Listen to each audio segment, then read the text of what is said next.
Olá, bom dia ou boa tarde. Bom, vamos começar tendo nossa primeira aula, nossa primeira videoaula, que a gente vai falar sobre os carboidratos, né? Vamos falar sobre a estrutura e função dos carboidratos. Então, a gente olhando aí para essa imagem, né? A gente vê vários tipos de alimentos, né? Em que predominam carboidratos, né? Na sua composição. Quando a gente fala carboidratos, também a gente pensa em quê? Pensa em açúcares, né? Inclusive, o termo açúcar, no dia a dia, né? A gente está relacionando com a sacarose, mas, quimicamente falando, um açúcar é qualquer tipo de carboidrato. Então, não necessariamente só a sacarose. Tá? A gente usa também a denominação de sacarídeo. Então, normalmente, inclusive, as terminações, né, que vêm como sacarídeo, polissacarídeo, estão relacionadas aos carboidratos. E o termo também ose, a terminação ose, também está indicando que aquela molécula é um carboidrato. Então, a gente pode definir o carboidrato olhando para a nutrição, né, como a gente mostrou no slide anterior, né? Por quê? Porque os carboidratos, eles são a base aí da nutrição na maior parte das culturas, né, do planeta. Então, a maior parte dos povos utiliza aí na sua nutrição, né, produtos que são à base de carboidrato, né, na maior parte do mundo. São aí as moléculas mais abundantes, né, na Terra. E quando a gente pensa em carboidratos, também a gente pensa em energia. Né? Por quê? Porque a oxidação desses carboidratos vai ser a principal via liberadora de energia nas células do nosso organismo. Então, a gente pode pensar, né, a gente olhando aqui nessa estrutura genérica aqui dos carboidratos, né, CH2O N vezes. Então, carboidratos é justamente porque tem carbonos e hidrogênio. No caso, a gente vai ter oxigênio também na estrutura da molécula. Mas, quimicamente, a gente pode descrever um carboidrato como polihidroxialdeídos ou polihidroxicetonas. Ou até substâncias que liberam estes compostos, né, por hidrólise. Então, vamos pensar, polihidroxi, quer dizer, a molécula vai ter muitas hidroxilas e vai ter na sua estrutura também ou uma função aldeído ou uma função cetona. A gente vai olhar para a estrutura mais adiante. Então, sempre a gente vai ter um monte de hidroxila. Então, a gente, olhando para a estrutura da molécula, a gente já consegue ver que aquela molécula é um carboidrato, tá? Bom, vamos falar um pouquinho antes da gente olhar para a estrutura das funções, falar de coisas mais genéricas. Então, função dos carboidratos nos organismos. Então, como a gente olhou no slide anterior, a gente pensa logo em nutrição, né, energia para a célula, né? Então, de fato, a principal função dos carboidratos é o fornecimento de energia para as nossas células, né? Na forma, quando eles são oxidados, eles vão gerar energia química, né? Na forma de ATP. Então, esses carboidratos, eles podem também ser estocados dentro das células, né? Então, tanto as células animais quanto as células vegetais possuem estoques de carboidratos que, dependendo do estado, né, dessa célula, da necessidade de energia dessa célula, eles podem ser oxidados e aí se obtém essa energia na forma de ATP para utilização dentro da célula. Bom, outras funções que a gente comenta menos, né, são menos famosas, vamos dizer assim, são, por exemplo, a sinalização no reconhecimento celular. A gente até comentou sobre isso naquele estudo que a gente fez sobre a COVID, né? Os carboidratos eles vão estar presentes em estruturas da membrana, né? Podem estar ligados tanto aos lipídios quanto às proteínas de membrana, e vão reconhecer tanto células, né, quanto outras moléculas, né? Podem ser moléculas de uma toxina, né? Uma proteína, e isso vai gerar uma resposta dessa célula. Né? Então, por exemplo, um vírus, né, vai reconhecer algumas proteínas de membrana para poder interagir e infectar essa célula. Né? E mesmo o nosso sistema imunológico funciona dessa forma também. Então, os carboidratos são importantíssimos no reconhecimento celular. Bom, papel estrutural de proteção. Aí a gente também vai comentar um pouco mais para frente, né? Diversos tipos de carboidratos que fazem parte, por exemplo, da parede celular, né? de bactérias, de vegetais, do exoesqueleto de insetos, né? Então, que fazem parte desse tipo de estrutura que tem proteção, né? Que vão funcionar mais como proteção desses organismos.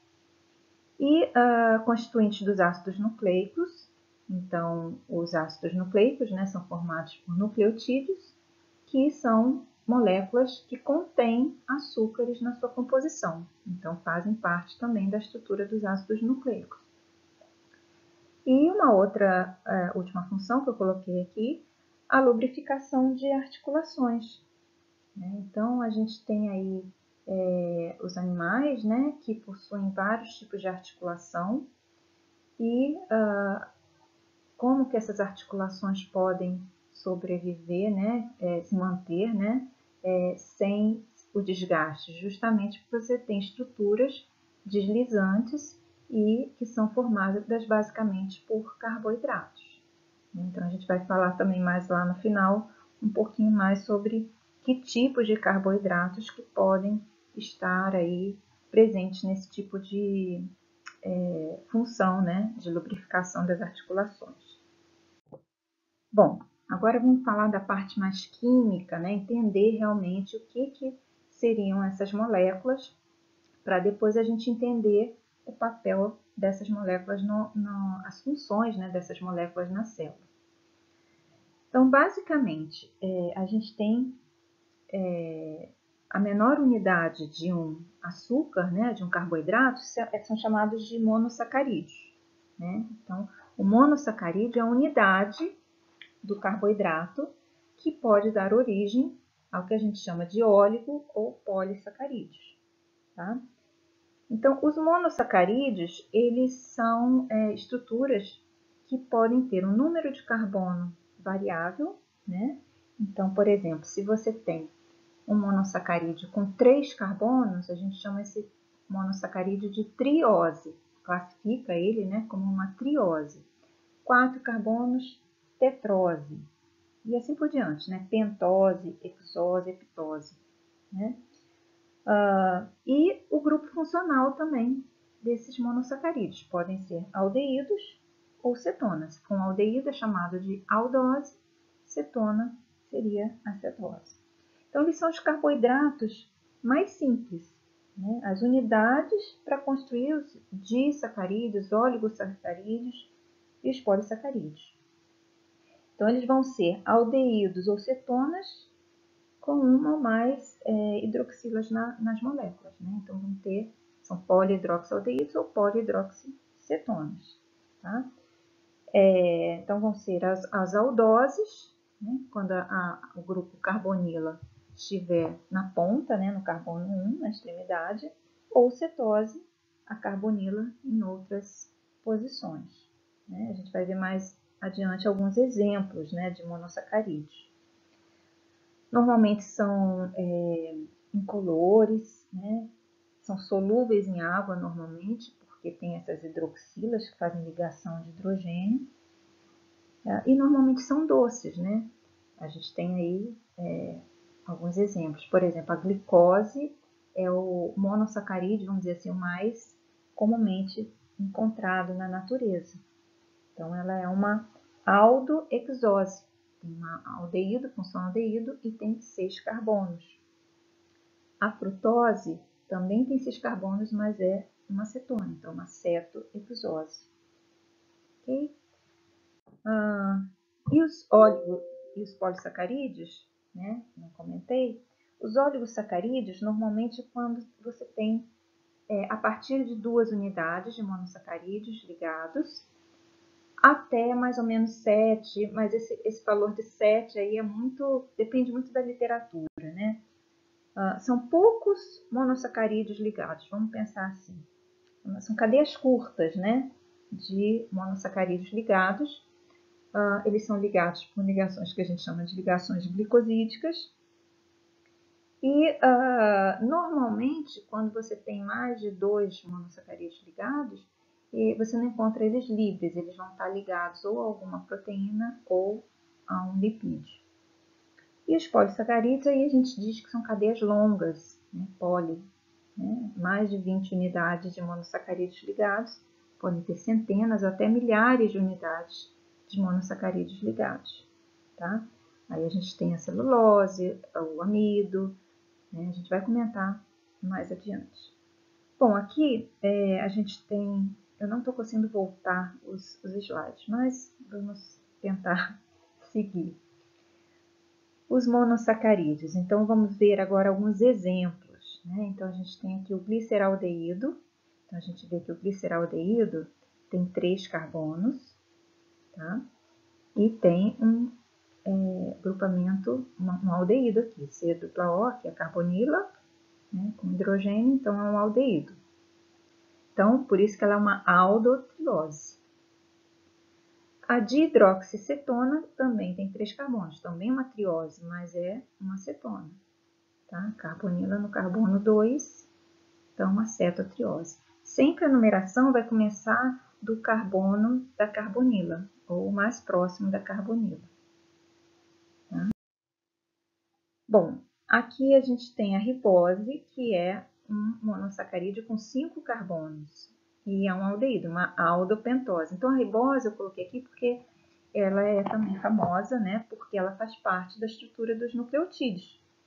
Então, a ribose e a desoxirribose, né, fazem parte dos nucleotídeos presentes no RNA, no caso da ribose, e desoxirribose do DNA.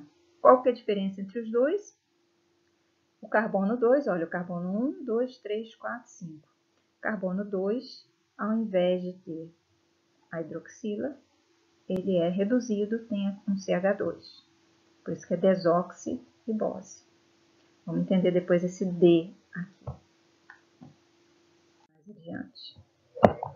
E aqui a famosa glicose, né? Então, como eu falei, é um aldeído e tem 6 carbonos, né? Com várias hidroxilas ligadas. Por isso que é uma polihidroxialdeído ou polihidroxicetona. Então, uma aldohexose e a frutose é uma cetohexose. Veja, a carbonila está no carbono 2. Então, carbono 1, 2, 3, 4, 5, 6. Bom, então agora vamos falar sobre isomeria, quiralidade. Geralmente o carbono, onde a hidroxila se liga, é um carbono quiral, ou assimétrico, né? Dando estereisômeros. Então, com exceção da dihidroxicetona, os monossacarídeos têm pelo menos um carbono quiral, e por isso têm isômeros oticamente ativos, né? A gente chama de enantiômeros. Então, no caso aqui, seriam isômeros D e L. O D vem de destrógeno e L de levógeno. Destrógeno direita, levógeno esquerda. Bom, como que foi feita a convenção aqui? Então, olhando para o gliceraldeído, né, que é uma aldotriose, 3 carbonos. Então, ele é chamado de D-gliceraldeído quando a hidroxila está voltada para o lado direito. E L, a hidroxila mais próximo desse carbono final aqui, mais longe no caso da carbonila, está voltado para o lado esquerdo. Tá? Aqui estão 2 tipos de projeção, a projeção de Fischer, que seria essa simples, como se estivesse no papel, né? E a projeção, a fórmula em perspectiva, que seria, né, as linhas cheias, seria como se estivesse saindo do plano do papel e as tracejadas entrando no plano do papel. Tá? Deixa eu ver se tem mais alguma coisa a comentar aqui. Acho que seria isso. Bom, outro tipo de isomeria. Acho que tinha mais alguma coisa para falar, que eu acho que eu esqueci. Enfim, epímeros. Quando é outro tipo de isomeria, quando dois açúcares diferem na configuração ao redor de um único átomo de carbono. Então, vamos observar aqui. Então, primeiro vamos comparar a manose com a glicose. Vamos esquecer aqui a galactose nesse momento. Então, veja, a manose tem 6 carbonos igual a glicose. Então, hexoses. Também é uma aldohexose, igual a glicose. Então, qual que é a diferença? A disposição das hidroxilas, né, no espaço. Então, veja, a manose, apesar de ser uma D também, né, a hidroxila final aqui, nessa depois desse carbono, desse último carbono, tá para o lado direito, assim como a glicose. Essa hidroxila do carbono 2 está voltada para a esquerda e na glicose está voltada para a direita. Então, eles são considerados epímeros porque a conformação de uma única hidroxila é diferente. Tá? O resto todo é igual. Veja, só uma conformação diferente faz com que a molécula tenha estrutura química diferente, consequentemente, tenha outro tipo de atividade. Né? A manose não tem a mesma atividade que a glicose tem dentro da célula. Tá? Isso, gente, a gente consegue medir isso pela desvio da luz. Né? Então, a gente consegue saber se é destrógeno e levógeno dessa forma. Então, a gente consegue fazer essa medida. E na natureza, a maior parte dos carboidratos vão estar na isomeria D. Né? Não vão ter muitos carboidratos na forma L, mais comum na forma D. Bom, comparando agora a glicose com a galactose, vão ser epímeros em C4. Então, veja, aqui a mesma coisa, também são aldehexoses, né, a galactose e a glicose, e o que difere é o carbono 4. A hidroxila está para a esquerda aqui e aqui está para a direita. Bom, os monossacarídeos, quando eles têm 5 ou mais carbonos a partir de pentoses, né, normalmente eles vão ocorrer em solução aquosa como estruturas cíclicas, eles vão se fechar. Então, é uma estrutura mais estável dessa forma. Aqui eu estou colocando a forma como eles vão, a reação, né, que vai acontecer para essa estrutura cíclica se formar. Então, o aldeído ou acetona do carboidrato vai reagir com a hidroxila dentro da própria estrutura da molécula. Então, essa é uma reação que vai acontecer dentro da molécula. Tá? Por isso que ela cicliza. Então, aldeído mais um álcool formando uma estrutura chamada de M-acetal. Então, veja, aqui, olha, o par de elétrons que tem aqui no álcool, ele vai atacar aqui esse carbono, da carbonila. Aí o par de elétrons da ligação dupla vai para o oxigênio, então o oxigênio vai ficar com uma carga negativa. Então aqui já formou-se uma ligação covalente. E essa carga negativa vai retirar esse hidrogênio. Então por isso que aqui vai ficar um OH, e aí o que sobrou aqui seria o OR2. E da mesma forma aqui também, ó, o OH e aqui o O, só que é R3. Então, essa estrutura são chamadas de M-acetal ou N-cetal, se for proveniente de uma cetona. Depois a gente vai seguir aqui na reação quando a gente tiver a formação de óligo ou polissacarídeos, né? Formação da ligação glicosídica. Então, aqui nesse caso, quando a gente ciclizar, vamos ver aqui o exemplo da glicose. Então, a glicose é um aldeído, né? Que tem 6 carbonos, é uma aldehexose. Então, veja, o par de elétrons aqui da hidroxila vai atacar o carbono da carbonila, aqui o carbono 1. Então, atacou aqui. E esse oxigênio pega esse hidrogênio aqui. Então, a gente vai formar duas estruturas. Quando ciclizar, essa hidroxila formada, ela vai estar para baixo ou para cima. Então, a gente vai formar dois isômeros. Um isômero que a gente chama de alfa, quando a hidroxila está para baixo, e outro que se chama beta, quando essa hidroxila está para cima. Então, essa estrutura, alfa e beta, elas vão estar se interconvertendo. A gente chama isso de muta-rotação. Então, no processo de ciclização da molécula de glicose, a glicose ela vai formar a estrutura na forma alfa, abre, forma beta, abre, forma alfa, abre, forma beta. Ela vai estar o tempo inteiro mudando entre a forma alfa e a forma beta. Tá? Isso se chama muta-rotação. Que mais? Bom, a gente pode fazer isso, acho que no estudo dirigido tem, para a molécula da frutose. Né? A frutose, a carbonila, vai estar no carbono 2, né? Então, quando ela ciclizar, também vai formar o alfa e o beta, ela vai formar estruturas cíclicas menores. Vamos agora entender essas estruturas cíclicas. Então, quando a glicose ela cicliza, veja, ela forma uma estrutura cíclica que tem 6 átomos. São 6 átomos, não são 6 carbonos dentro da estrutura cíclica, né? 1, 2, 3, 4, 5 carbonos, mais um oxigênio aqui, 6 átomos. Então, quando a hidroxila fica voltada para baixo, então a gente sempre tem que pensar que a gente está olhando aqui, obviamente, num plano só, né? Mas isso aqui tridimensionalmente. Quando a hidroxila fica voltada para baixo, a gente chama de alfa, e se ela está para cima, a gente chama de beta, tá? Beta D, porque foi a partir da D-glicose.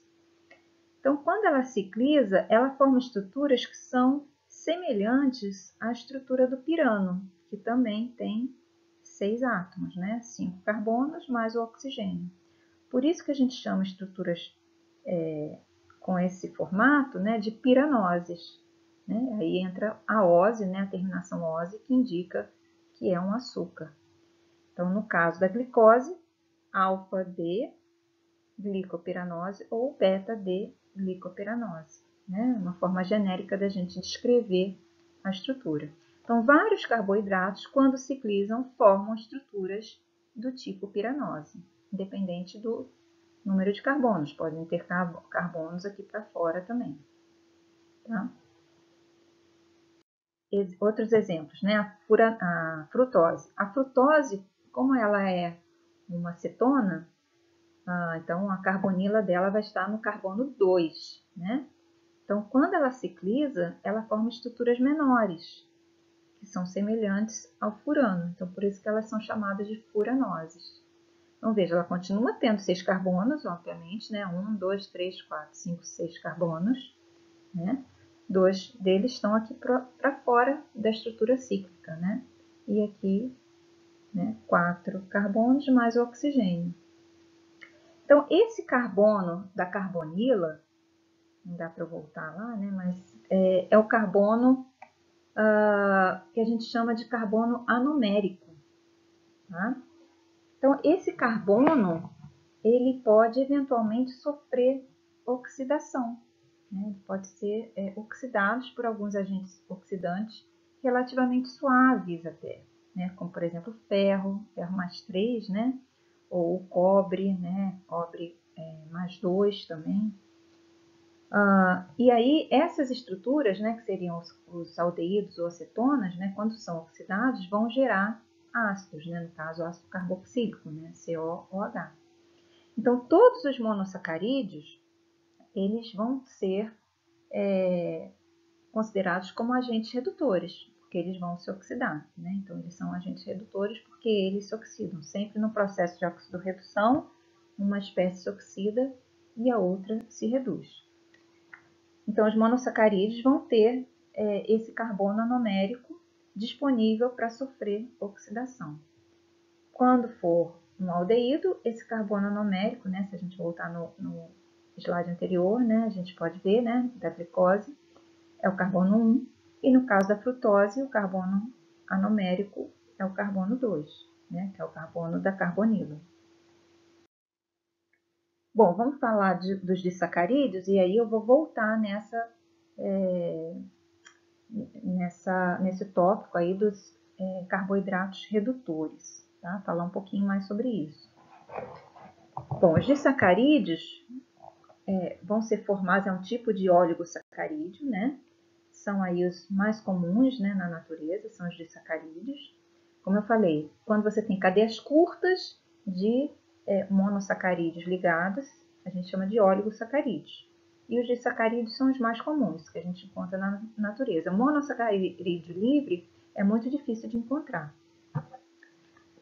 Bom, como que ocorre essa ligação de um monossacarídeo a outro, né? Então, a gente tem ali o M-acetal reagindo com um álcool, aí a hidroxila também, formando os acetais. Ou cetal, no caso, de ser a partir de um M-cetal. Então, aqui a gente vê, né? Vai sair água, né? Então, a gente vê aqui entrando o OR3, né, no caso. Então, sai OH mais um H, água. Tá? Aqui é a mesma coisa, OR4 e aqui a água saindo. Então, vamos olhar aqui no exemplo, né? Um M-acetal mais um álcool, sai água, então uma reação de condensação, formou-se a ligação glicosídica entre, no caso aqui, uma glicose, alfa-D-glicose, com uma beta-D-glicose. Forma uma estrutura que a gente chama de maltose. Então, veja, alfa-D porque a hidroxila está para baixo e beta porque a hidroxila aqui está para cima. Então, a gente formou a maltose. Como que a gente denomina esse tipo de sacarídeo, né? Então, a gente pode descrever ele dessa forma, né? Glicose. Então, sempre os carboidratos têm uma nomenclatura de 3 letras, podem ter uma nomenclatura de 3 letras para facilitar a sua descrição. Alfa 1, e aqui a ligação representando a ligação glicosídica, né? 1, 4, com outra glicose. Então, veja, alfa 1 por quê? Porque o carbono anomérico é o único que vai ter a sua conformação, ou alfa ou beta, então é o único que pode ser descrito como alfa ou beta. O carbono 4, não, é um carbono normal, né? Não é o carbono anomérico, é um carbono que contém uma hidroxila somente. Então, por isso que não tem alfa e beta aqui. Então, a ligação glicosídica, nesse caso, é entre o carbono anomérico 1 e o carbono 4 de outra glicose. Bom, vamos voltar então para aquela questão dos carboidratos redutores. Isso é uma questão importante. Por quê? Porque é importante para a análise de muitos carboidratos, né? Antigamente, inclusive, o método para a detecção de glicose no sangue, na urina, era determinado dessa forma, né? Por uma reação de oxorredução, né? Hoje o método era chamado de reação de Fehling, né? É um método de quantificação de um agente oxidante, né? Ferro ou cobre, reduzido por uma solução, no caso sangue, urina, né? Contendo uma solução de açúcar. Hoje já se utiliza métodos enzimáticos que são mais confiáveis, mais acurados, né? Para a gente conseguir, mais sensíveis, né? Para a gente conseguir medir a glicose nesses fluidos, né? E vários outros testes hoje, né, para se detectar outros tipos de carboidratos, são realizados no laboratório. A gente faz esses testes, inclusive, lá na graduação, mostrando aí alguns carboidratos, né, ou grupos de carboidratos presentes numa solução. Então, tem uma importância aí na análise de carboidratos. Vamos voltar aqui para a molécula de maltose. O carbono anomérico na molécula de maltose, na glicose original, né, é o carbono 1. Então, seria esse daqui e esse daqui.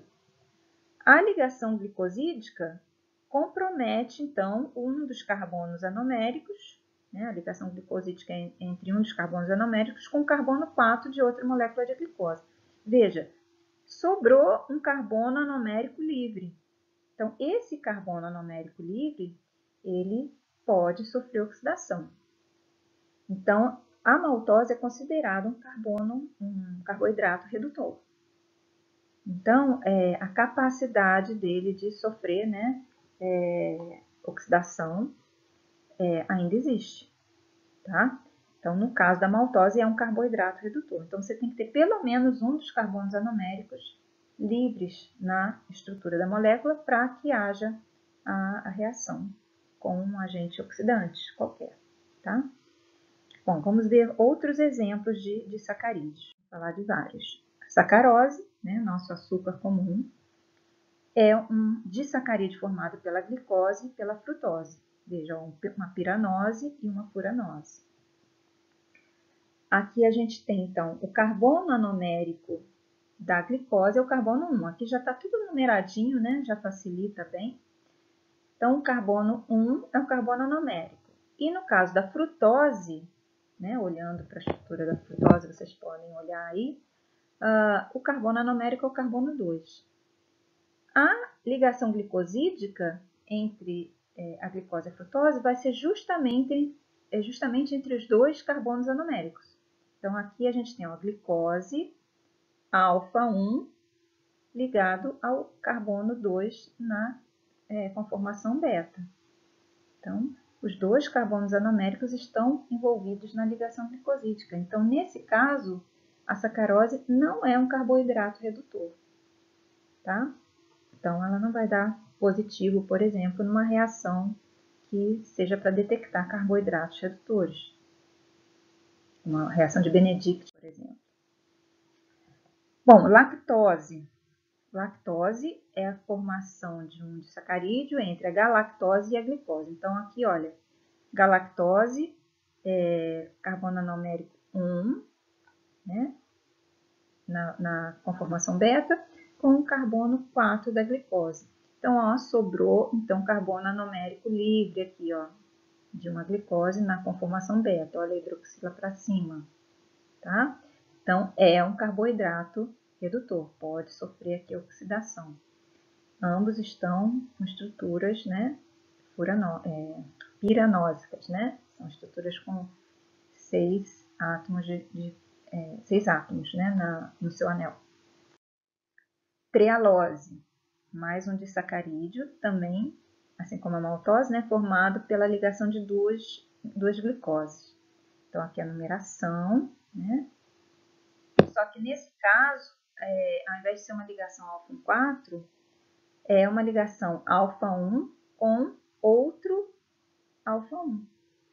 Então, os dois carbonos anoméricos estão unidos na ligação glicosídica. Então, nesse caso da trealose, esse disacarídeo não é um carboidrato redutor, porque não tem carbono anomérico livre para sofrer oxidação. Tá bom? Todos os outros carbonos não são carbonos provenientes da carbonila. Tá? Bom, vamos seguir agora. Agora, então, a gente já falou dos monossacarídeos, comentamos sobre os óligos, né? Especificamente falamos sobre disacarídeos. Vamos agora entrar no tópico dos polissacarídeos, também conhecidos como glicanos, né? Aqui eu coloquei algumas diferenças, né, entre os polissacarídeos, né? Então, a gente tem aí a identidade dos monossacarídeos. Quer dizer, cada monossacarídeo pode ser diferente. Os tipos de ligação que une, né, os monossacarídeos, formando essas estruturas grandes, né? O comprimento da cadeia, então a gente tem um número variável aí de monossacarídeos ligados, né? O grau de ramificação, então a gente pode ter polissacarídeos tanto ramificados quanto não ramificados, e o grau de ramificação também pode ser diferente, mais ou menos ramificado. E uma outra característica é que eles não têm massa molecular definida, então isso é interessante, que é diferente, por exemplo, das proteínas. As proteínas são polímeros de aminoácidos, né? Então, eles têm aquela sequência de aminoácidos. Se você tira um aminoácido, aquela proteína já é outra proteína. Então, você tem aí uma estrutura totalmente diferente. Já no caso dos polissacarídeos, esse número de monossacarídeos ligados pode variar. Vamos pensar no glicogênio, né, que nós humanos temos, né, estocados. Dependendo do nosso estado nutricional, a gente pode ter mais ou menos glicose. A gente pode depletar totalmente essa nossa reserva de glicogênio, se a gente estiver em jejum bastante intenso, ou não. Ou a gente pode, né, no momento de saciedade, né, quando a gente estiver se alimentando, estocando, e aí a gente vai aumentando essa cadeia do glicogênio dentro da célula. Então, isso é muito variável, tá? Então, é diferente aí no caso das proteínas. As proteínas, elas são sintetizadas a partir de um molde, né, que seria o RNA mensageiro. A gente vai ter uma aula específica sobre isso. Mas para os polissacarídeos, não há esse molde. Eles vão sofrer ação, basicamente, de enzimas, né, que vão fazer a polimerização. Bom, como que a gente pode classificar os polissacarídeos, né? Ou glicanos, né? Então, essa terminologia aí, glicanos, é sinônimo de polissacarídeos. A gente classifica como homopolissacarídeo ou hétero. Homo, quando todas as unidades de monossacarídeos são iguais, e hétero, quando a gente tem pelo menos dois tipos de monossacarídeos, dois ou mais tipos de monossacarídeos formando a estrutura. E eles podem ser ramificados ou não ramificados, né, como a gente vê aqui. E em termos de função, né, também a gente pode ter dois tipos básicos, né, vamos colocar assim, né, de polissacarídeo. A gente tem os de estoque e os estruturais. Então, a gente vai falar nessa aula sobre esses 4 tipos básicos aí de homopolissacarídeos. Depois a gente comenta sobre os heteropolissacarídeos, tá? Então, em termos de estoque, a gente tem aí o amido e o glicogênio, né? Então, a gente vai falar um pouquinho desses dois polissacarídeos, né? Então, eles vão estar estocados, né, em células vegetais ou animais, né? Então, a gente tem aqui, né? Estou mostrando aqui os grânulos de amido, né, estocados nas vesículas. E os grânulos de glicogênio, a gente vê que são até menores, né, esses grânulos de glicogênio. A gente vai ver por quê, né? Então, aqui nessas micrografias a gente consegue enxergar dentro da célula. Bom, a função é basicamente a mesma, né? Vão estar estocados ali para serem utilizados como fonte de energia. Então, é um estoque, né? Um armazenamento. Então, o amido ele vai ter dois tipos de estrutura, uma não ramificada e outra ramificada, que fazem parte, né? Vão estar enoveladas ali, formando o que a gente chama de amido, né? Então, o amido, né, ele é formado pela amilose, que é um polímero de glicose, né? Então, tanto o glicogênio quanto o amido são polímeros de glicose. No caso da amilose, ela é uma estrutura não ramificada, né? Então, a gente tem as glicoses unidas por ligações alfa 1, 4, então carbono 1 ligado ao carbono 4 de outra glicose, tá? Então, sempre vai sobrar, né? Vão ter duas pontas, né? Então, vão sobrar uma ponta de um lado, que é a ponta 1, e no outro final vai ter uma ponta do carbono 4. Então, sempre uma das pontas é redutora, né? No caso do carbono 1, e a outra é não redutora.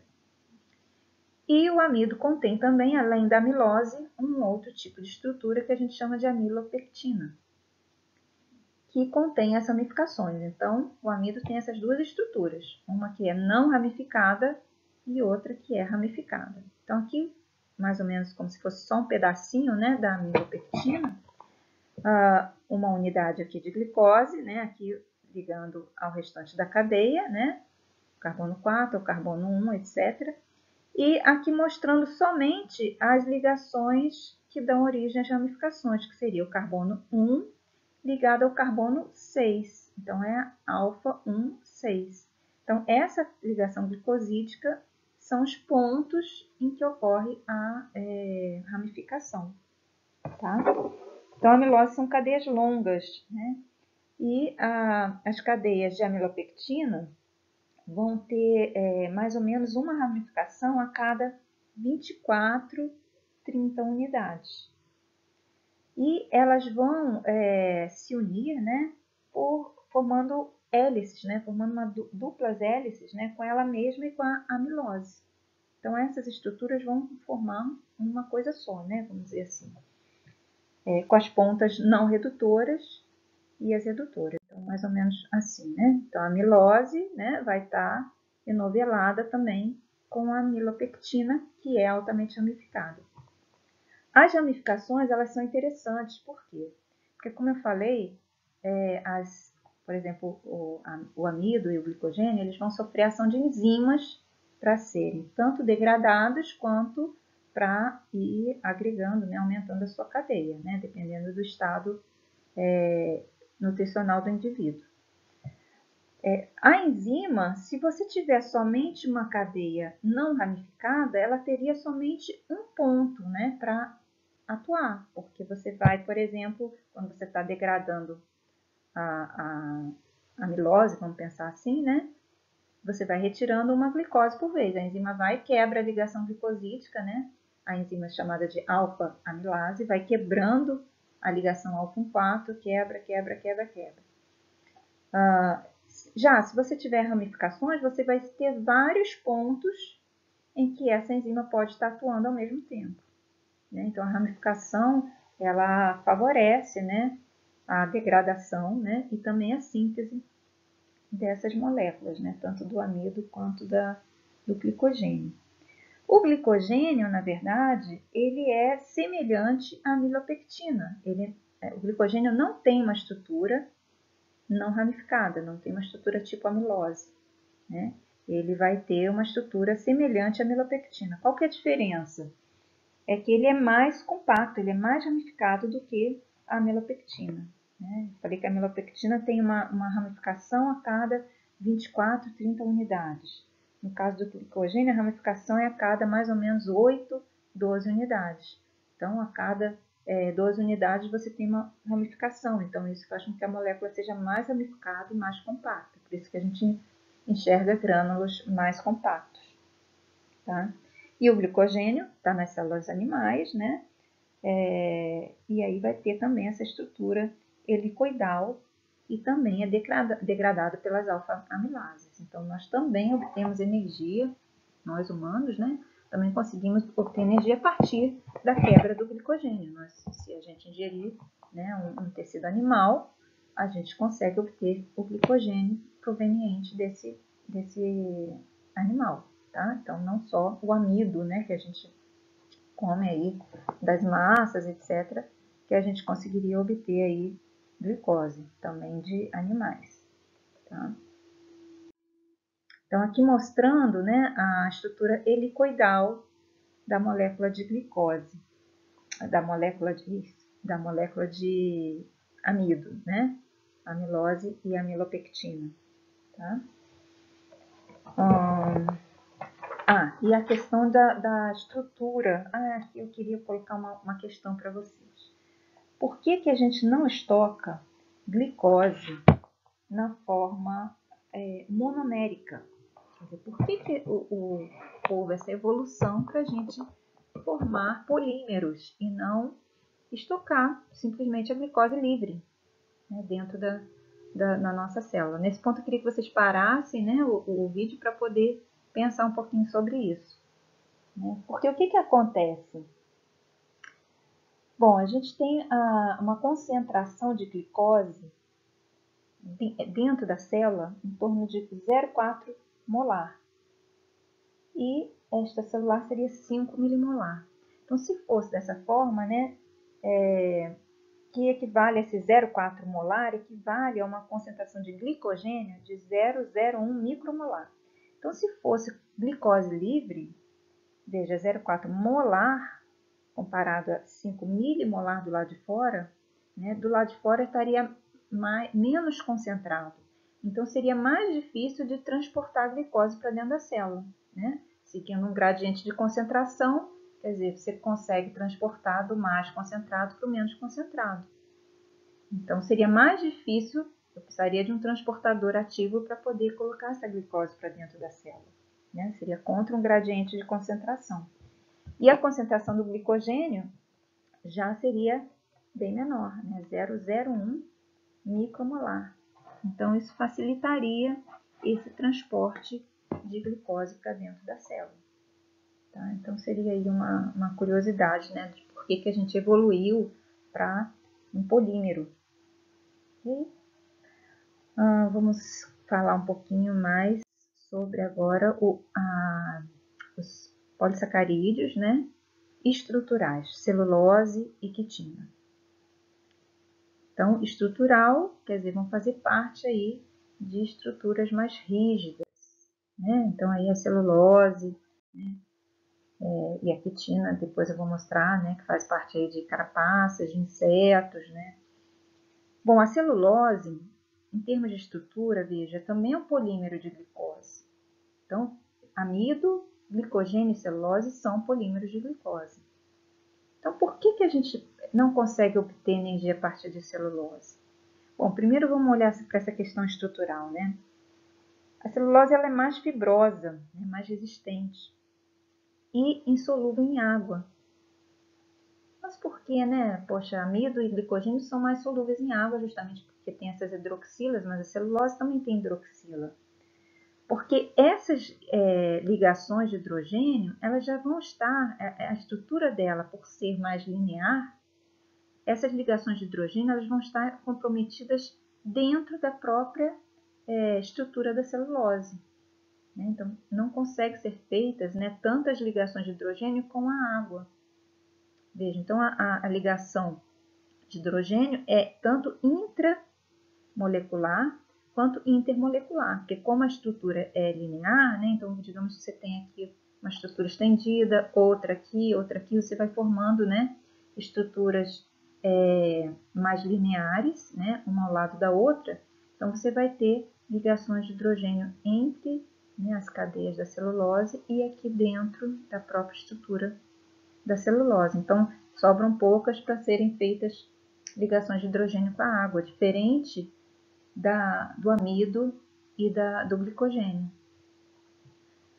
Por quê? Porque a ligação entre uma glicose e outra não é do tipo alfa-1,4, a ligação glicosídica, é beta-1,4. Veja, só a mudança da conformação da hidroxila da glicose já faz com que eu tenha uma estrutura totalmente diferente, e aí a função dela muda totalmente. Como é alfa-1,4, as estruturas ficam na forma mais helicoidal. Já a celulose, né, que é beta, beta 1 com carbono 4, veja, também é carbono 1, mas é na estrutura, na conformação beta. Com carbono 4 de outra glicose, essa estrutura já fica um pouco mais linear, né? Então, você já vai ter diferentes formatos, né, na estrutura macromolecular aqui. Né? Então, esse tipo de estrutura, né, celulose, ela vai aparecer aí em diversos tipos de produtos, né, como por exemplo papel, né, o papelão, né, que a gente utiliza normalmente. Né, e eles são mais resistentes justamente por isso. Tá? Então, nesse caso, a celulose ela também é não ramificada, tá? Semelhante à amilose, e também por isso vão dar estruturas mais rígidas.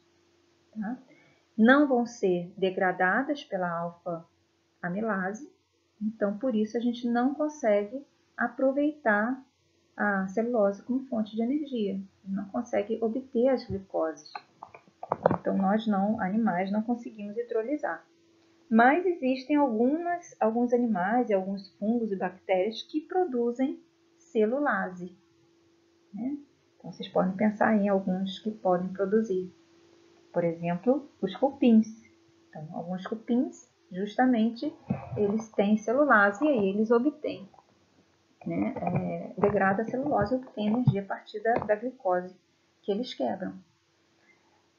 Animais ruminantes também têm no seu rumen bactérias que produzem celulase. Quer dizer, por exemplo, o boi, a vaca, eles não produzem celulase, mas as bactérias que estão presentes ali no rumen vão produzir celulase e aí eles conseguem, por isso que eles conseguem manter um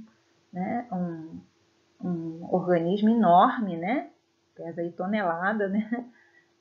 Comendo só grama, justamente porque eles conseguem degradar a celulose, né? Proveniente aí também dos vegetais. Ok? Bom, vamos lá para aqui, então, a celulose, mostrando uma outra estrutura, né? As ligações de hidrogênio, aqui as intracadeia, né? E aqui as intercadeia. Aqui dentro da própria molécula e aqui entre uma cadeia e outra. Tá? Agora, falar da quitina, né? Eu comento sempre sobre a quitina, né? Apesar dela não ser tão famosa, vamos dizer assim, porque ela tem uma importância comercial bem importante, né? Tem bastante aplicações, né, da quitina e alguns derivados de quitina na indústria, né? E alguns são farmacologicamente ativos, então é interessante a gente conhecer um pouquinho sobre a estrutura da quitina. Então, aqui eu coloquei no inseto, né? Então, essa carapaça, né, dos insetos contém aí, muitas vezes, quitina na sua estrutura. Então, são basicamente polissacarídeos com função estrutural. Quais as diferenças da quitina? Então, a quitina é um polímero, só que em vez de ser um polímero de glicose, é um polímero de N-acetilglicosamina. Então, veja uma das hidroxilas, né, o 2 aqui, carbono 2, em vez de ser uma hidroxila, é uma N-acetil, acetil 2 carbonos, glicosamina. Então, é um polímero de N-acetilglicosamina. Ligados da mesma forma que a celulose, também por uma ligação beta 1,4. Tá? Então, também não é ramificada, então tem essa estrutura semelhante, quer dizer, são mais rígidas, são mais resistentes, né? Mais lineares, e aí menos solúveis em água também. Então, por isso que ela tem essa estrutura um pouco mais fibrosa, né? E mais resistente aí, que dá essa característica para a molécula, né? Então, são componentes do exoesqueleto, né? De artrópodes, insetos, lagostas, camarões, né? Caranguejos, né? Então, são interessantes por conta disso. Algumas bactérias, né, produzem a quitinase. Nós não produzimos quitinase. A gente pode até comer, né, algum inseto, alguma coisa assim, né? Mas a gente não consegue também obter energia a partir desse tipo de estrutura. Mas existem algumas bactérias, né, alguns fungos e até algumas plantas, né, invertebrados que produzem quitinase. E essa quitinase tem uma importância comercial, né, justamente porque elas podem produzir o que a gente chama de quito-oligosacarídeos, que muitos têm alguma atividade biológica, farmacológica, né? Já tem descrito aí, por exemplo, atividade antitumoral, né? Para alguns desses compostos obtidos a partir da quitina. E esses animais que produzem a quitinase, eles usam, por exemplo, como mecanismo de defesa, né? Contra fungos patogênicos, né? E também para degradar, né? Outros organismos e obter nutrientes também a partir dessa degradação, né? Quando você está na ausência aí de outras fontes, né? De carbono, por exemplo. Tá? Bom, agora vamos falar, a gente falou dos homopolissacarídeos, agora vamos finalizar, né, com os heteropolissacarídeos. Hétero, então, quer dizer, são formados por pelo menos 2 monossacarídeos na estrutura do polissacarídeo. Tá? Normalmente, quando a gente fala de heteropolissacarídeo, né? A gente está falando também, eles são chamados também de glicanos, né? A gente tem eles em estruturas, por exemplo, da parede celular de bactérias, né? Então, aqui eu coloquei esse exemplo, né, que são os peptídeo-glicanos, em que a gente vai ter dois tipos de monossacarídeo. Então, aqui, né, vamos olhar no desenho aqui, né? Por exemplo, o verde e o vermelho, né? Ácido N-acetilmurâmico e a N-acetilglicosamina. Então, são disacarídeos repetitivos. E, unindo essas cadeias, né, de heteropolissacarídeos, a gente tem aminoácidos. Então, por isso que ele é chamado de peptídeo-glicanos. Glicanos aqui estaria relacionado aos polissacarídeos e peptídeo porque são pequenas cadeias de proteínas, né? Cadeias de aminoácidos, né, ligados, formando essas estruturas complexas. Tá? Então, cada bolinha aqui seria um aminoácido diferente. Então, mostrando aqui, né, por exemplo, seriam parte dessa parede celular, então, que dá essa estrutura mais rígida às paredes celulares de bactérias. Bom, eu coloquei nessa tabela alguns exemplos, né, não vou colocar a estrutura aqui, porque são estruturas bem grandes, né, mas são exemplos de glicosaminoglicanos, né, que normalmente vão estar na matriz extracelular das células, né, na parte exterior das células, né,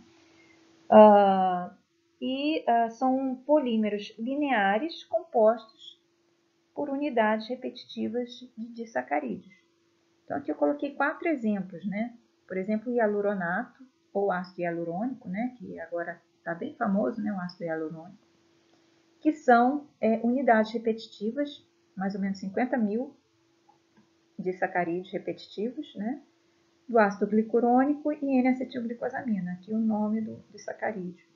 A condroitina sulfato já é um pouco menor, né, a queratana sulfato em torno de 25 e a heparina em torno de 15 a 90. Então, só para colocar exemplos, né. Então, o hialuronato, né, ou o ácido hialurônico, ele está presente ali no líquido sinovial.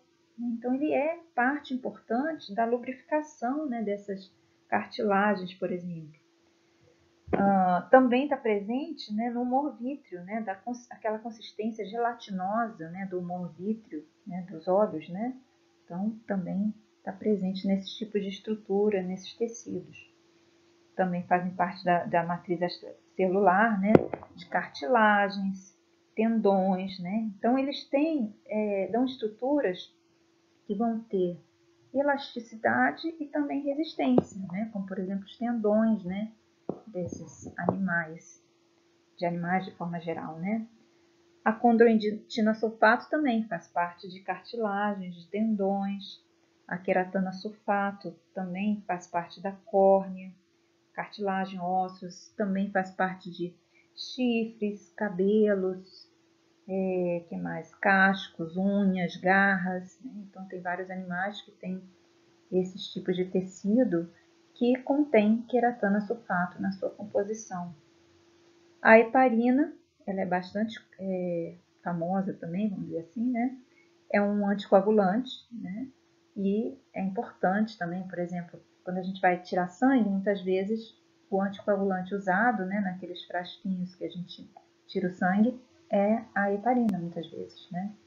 Então, ele também está presente aí naturalmente no nosso sangue, tá? Então, a heparina também tem uma função fisiológica e é formado são polissacarídeos, né, formados por disacarídeos repetitivos. Bom, e para finalizar, eu vou comentar sobre os glicoconjugados. O que seriam os glicoconjugados? Quando a gente tem ligados carboidratos com proteínas ou lipídios. Então, a gente tem 3 tipos de glicoconjugados, basicamente. Então, a gente tem os proteoglicanos, as glicoproteínas e os glicolipídios.